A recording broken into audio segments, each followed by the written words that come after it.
Bismillahirrahmanirrahim. Assalamualaikum warahmatullahi wabarakatuh.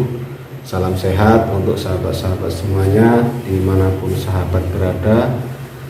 Video kali ini saya akan berbagi tips untuk penderita asam lambung, psikosomatis, dan gangguan anxiety untuk gimana caranya bisa berpuasa di bulan Ramadan kali ini. Jadi memang benar untuk penderita asam lambung ini rata-rata takut untuk berpuasa di bulan Ramadan.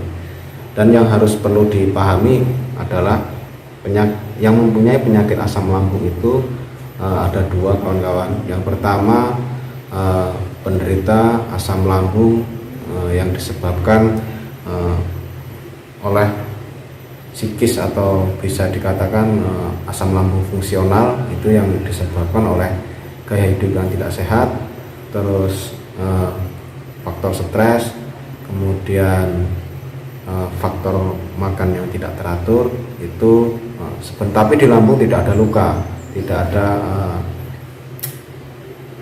ada masalah sebenarnya. Jika di endoskopi penderita ini tidak ada masalah. Dan yang kedua yaitu penderita asam lambung yang biasanya disebut dispepsia organik, itu yang memiliki gangguan lambung dan memang ada masalah di lambungnya. Jadi sebenarnya kalau untuk berpuasa ini untuk penderita asam lambung ini, kalau menurut pengalaman yang saya alami, justru akan memperbaiki lambung. Entah kenapa ketika saya sering berpuasa dulu, ketika mengalami penyakit ini, saya hanya sekedar memberitahu teman-teman bahwa sebenarnya setelah saya kena asam lambung ini, saya disarankan oleh teman saya untuk berpuasa, dan saya jalani puasa Senin dan Kamis. Itu alhamdulillah justru saya tidak pernah lagi merasakan sakit. Salah satunya itu karena orang berpuasa itu salah satu cara untuk menjaga pola pikir kita, seperti stres, kemudian marah, emosional, itu kan pasti dikendalikan ketika sedang berpuasa.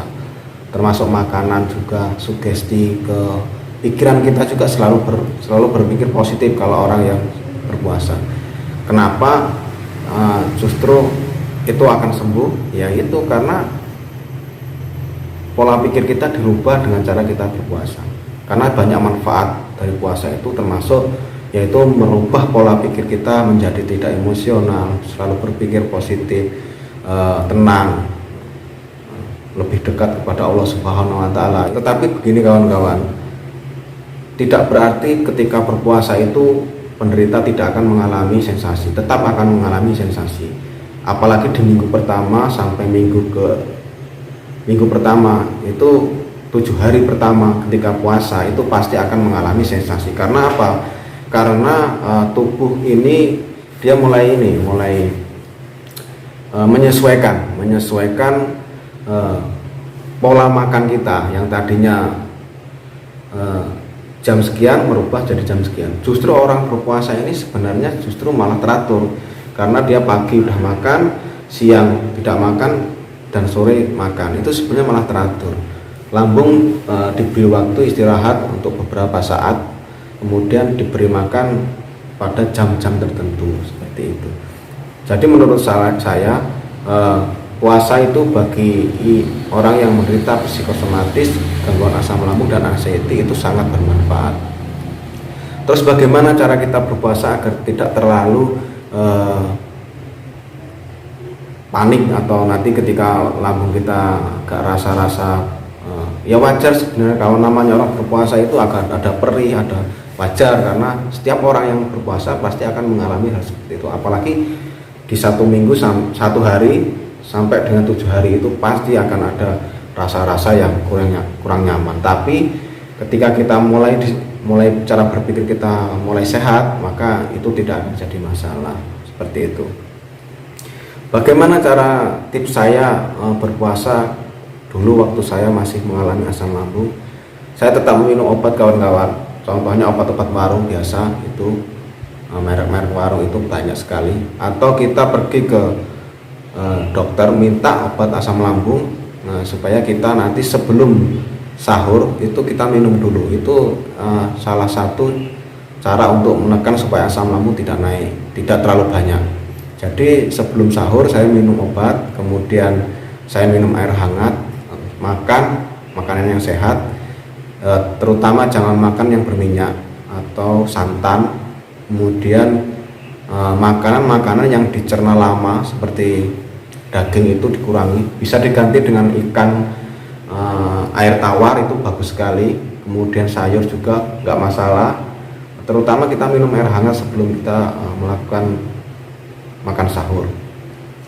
Kemudian yang terpenting adalah psikis kita, sugestikan kepada tubuh kita bahwa puasa ini malah justru menjadi obat untuk kita. Jangan takut. Kalau takut duluan pasti nanti banyak sensasi yang akan kita rasakan. Jika ada sensasi tidak masalah, itu memang biasa seperti itu. Kemudian tetap tenang setelah makan sahur, ya buat aktivitas seperti biasa, jangan terlalu sering tidur, ya biasa aja, cuman jangan terlalu berat karena masih sakit kan gitu. Kalau yang udah sehat seperti saya mah udah bebas, udah tidak ada masalah lagi. Jadi biasa aja aktivitasnya, ya pagi jangan sering tidur, biasa aja kan gitu. Buatlah untuk aktivitas yang hal positif, karena di bulan Ramadan ini pasti banyak kegiatan-kegiatan positif yang bisa kita kerjakan tuh. Tetap sugestikan kepada pikiran kita bahwa kita tidak terjadi apa-apa seperti itu. Kemudian untuk berbuka jangan minum es kawan-kawan, jangan minum es, minumlah air hangat dulu, jangan langsung diberi makan, minum air hangat. Setelah itu hentikan sejenak, kita bisa makan makanan ringan seperti apalah, yang penting jangan terlalu makan makanan berat, bisa kolak atau apa aja bisa, tapi jangan terlalu banyak. Kemudian kita sholat dulu, kemudian setelah itu habis sholat baru kita kalau mau makan, jangan terlalu banyak, ya sedikit aja kan gitu, nanti bisa makan lagi kan gitu. Itulah yang saya kerjakan dulu ketika saya sedang mengalami gangguan asam lambung disertai anxiety dan psikosomatis. Jadi kawan-kawan jangan takut untuk berpuasa ini. Saya dulu mengalaminya puasa tetap 1 bulan penuh saya puasa, dan itu justru malah mengobati penyakit saya. Ya, juga tetap berpuasa ketika bulan Ramadan aja, Senin Kamis sampai ketemu puasa ini saya masih tetap puasa, karena saya sudah mengetahui hasil dari puasa ini sangat luar biasa untuk kesehatan gitu. Mungkin hanya ini yang bisa saya bagikan ke kawan-kawan semuanya. Tetap semangat. Yang lebih penting yaitu tadi kita harus tetap berpikir positif demi kesembuhan kita, karena faktor terbanyak 70% dari penderita asam lambung itu karena faktor stres dan tekanan di kehidupan.